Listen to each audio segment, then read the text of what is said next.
deadly plane crash on Buffalo Mountain. The sheriff's deputy who responded to the scene is honoring the victims. News Channel 11's Micah Smith has the details about a memorial at the site of the crash. Good morning, Micah.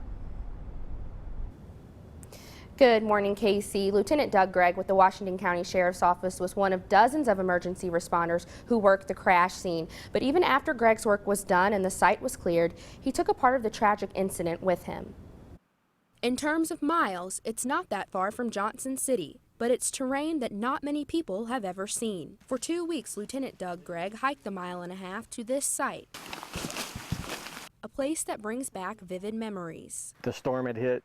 When we got here, there was still a fire going. Smoke was pouring out everywhere. It's usually rescue mode, but in this situation, there was nothing to rescue. Using four-wheelers, Lieutenant Gregg, with the help of Alan Kiker, drove us to a place on Buffalo Mountain, where on October 9th, 2015, Bill Gibbons and his daughter Abby died in a plane crash. Gregg and many others who worked the scene say the weather and location of the crash made recovery efforts hard. We did everything we could for 3 days to try to get everything that we could out of here and send it back home.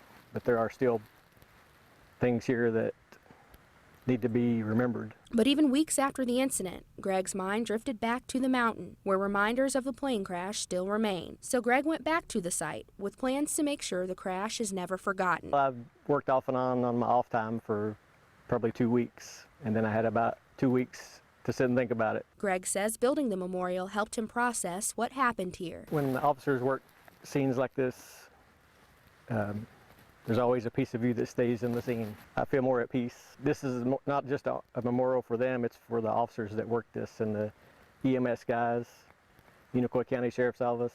Everybody had a part in this. Although the memorial was a part of Gregg's healing process, he says he will be happy if it also brings peace to others. Lieutenant Doug Gregg didn't plan on going public with the memorial, but I told him it was too great of a story to go untold. Micah, such an emotional story, such an amazing tribute. Does the family of the victims know about this memorial on the mountain?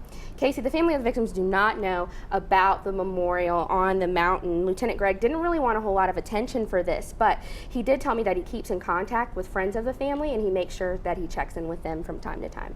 Well, thank you very much. Great story. Thank you.